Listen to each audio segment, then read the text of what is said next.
Hello everyone and welcome to this episode of Ignition Time. We know that this has been a K-shaped recovery. We know that some individuals, specifically the richest amongst us, have become richer as a result of this pandemic because the rich individuals have savings. Rich individuals have seen their stocks surge in value. Rich individuals who typically own a lot of real estate have seen real estate rates go through the roof.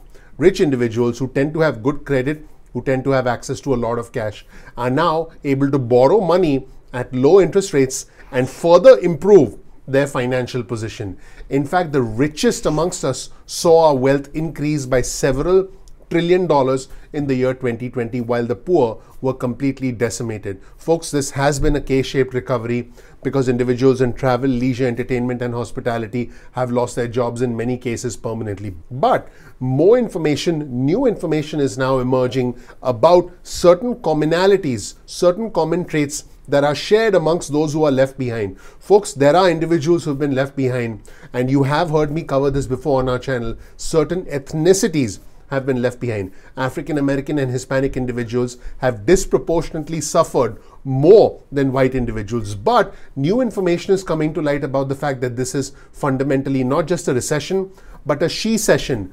Women have suffered more than men. Specifically, mothers have had to drop out of the workforce to take care of children and to take care of the elderly. And individuals who don't have college degrees have borne the brunt of this pandemic. Here's a new article on your screen from the Washington Post. As always, you'll get a link to all of our resources in the description section below, so make sure you check that out. Many left behind in this recovery have something in common: no college degree.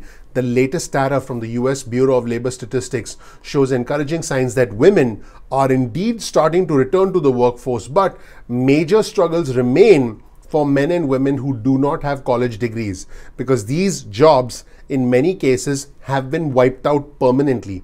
These jobs in the travel, leisure, entertainment, and hospitality industry involve a lot of face-to-face interaction, and these jobs are not coming back because consumers are nervous about going face-to-face with someone they don't know.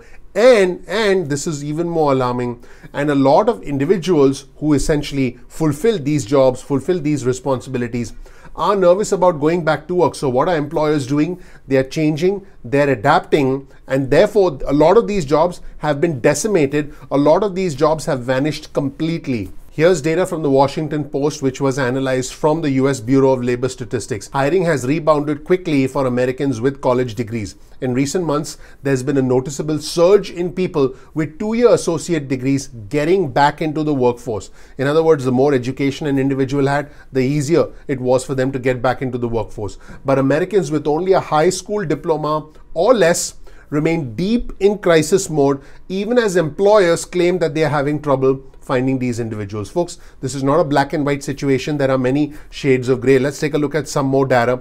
Nearly 4 million, 4 million adult workers without college degrees have not yet found work since the pandemic after losing their jobs during the pandemic. Only 199,000 individuals with a bachelor degree or higher are in the same situation. In other words, if an individual has a high degree of education, a bachelor's degree or higher, they have no problem, almost no problem getting back into the workforce. But if an individual does not have a college degree, it's very difficult for them to get back into the workforce. And these individuals are more dependent on stimulus checks, more dependent on unemployment, more dependent on the system to help them retrain themselves so that they can get back into the workforce. About 2.4 million individuals over 25 with associate's degrees had a job in February 2020 and have not returned to work a year later. So think about this. It's been a year and 2.4 million individuals over the age of 25 with associate's degrees had a job over a year ago, but they have not returned to work, either because their job has been decimated completely or because they are too nervous to return to work. The bottom line is that this is disproportionately impacting individuals with lower education levels. Let's take a look at this fascinating chart on your screen from the US Labor Department, and this is from the Washington Post article. We'll provide you with a link to the article in the description section below. Take a look at the 0 percentage points at the top. That represents the baseline where things were in February of 2020, last year before the pandemic. Now, take a close look at the blue portion that represents individuals with a high school education or less. These are the individuals who are struggling. Take a look at the red portion, which represents bachelor's degree or higher, and take a look at the gray portion, which represents some college or associate's degree, some level of education that's not quite the same as a bachelor's degree, but more than high school. These are individuals who are rebounding. In short, workers with no college experience are struggling. Workers with a high school or less or lower education are struggling. Again, this chart on your screen represents the change since February of last year in the share of the population which is either looking for work or currently working. So it's very clear that the share of the population that is looking for work or currently working is primarily individuals with a high school education or lower, because individuals with a bachelor's degree or an associate's degree, they are returning to normal, because the normal in this chart that you see on your screen is the baseline that you see at the top, which is a 0%. That was the baseline in February of last year. And now, more than a year later, the individuals with the lowest education are the ones who are struggling the most to get back to work. These are individuals disproportionately in travel, leisure, entertainment, hospitality. These are individuals who are disproportionately African American or Hispanic. These are individuals who are disproportionately women. So this creates a complex convergence of factors which disproportionately impacts individuals who have a high school education or lower. And this is ironic because our system should fundamentally be designed to help those who need help the most. Let's be clear, individuals with high school education or lower are the ones who need the most help, whether it comes to jobs retraining, whether it comes to opportunities, whether it comes to fundamentally re-engineering their skills.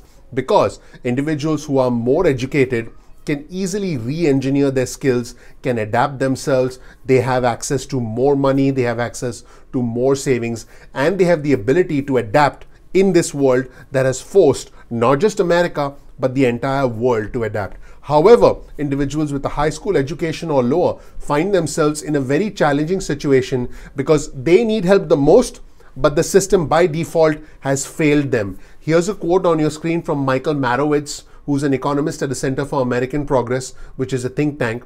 And he said, we have to figure out a way to generate employment gains for lower educated and lower skilled workers who typically are the slowest to recover. This is very important. Now, just because an individual has a lower degree of education or has lesser education, that doesn't mean the individual can't improve. But that does mean that that individual needs more help.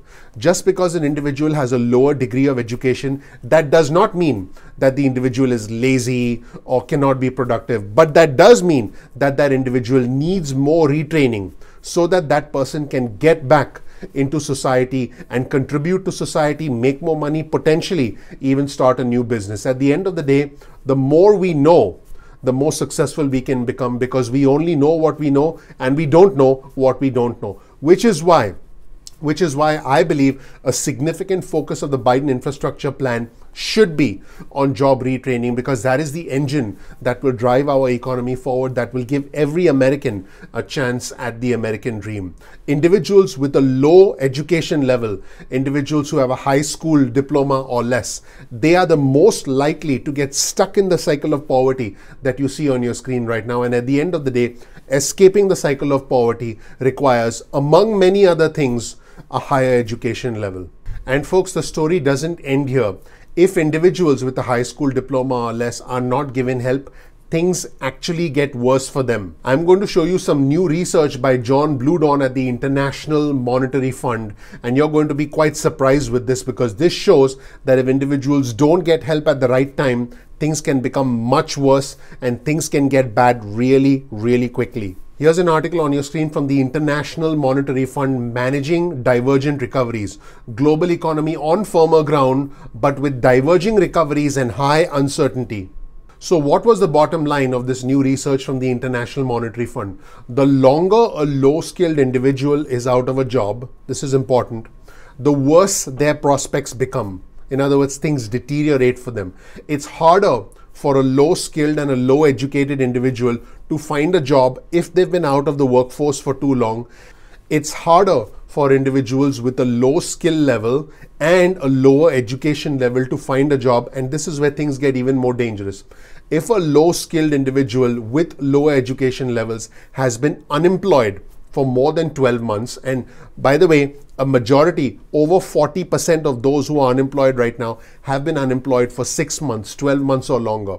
And a disproportionate amount of these individuals are individuals with a high school diploma or lower. But the longer an individual has been unemployed, if they've been unemployed for 12 months or longer, and now they end up finding a new job, they are more likely, and this is alarming, low-skilled workers are more likely to suffer a 15% pay cut, according to this research from the International Monetary Fund. And in the end, this puts you in a situation where you'll pretty much take any job you can just so that you can pay your bills. You'll actually take a pay cut, and you may end up doing a job that is not even commensurate with the skills that you were trained on to begin with. And that is the tragedy of this uneven economic recovery, which is disproportionately impacting individuals who have high school diplomas or less, who don't have college degrees. Let me know what you think in the comment section below. Please also check out the links in the description section to dig deeper into some of the research that we have analyzed to create this video. Thank you so much for watching. I hope you appreciated this episode of Ignition Time. Please click the like button.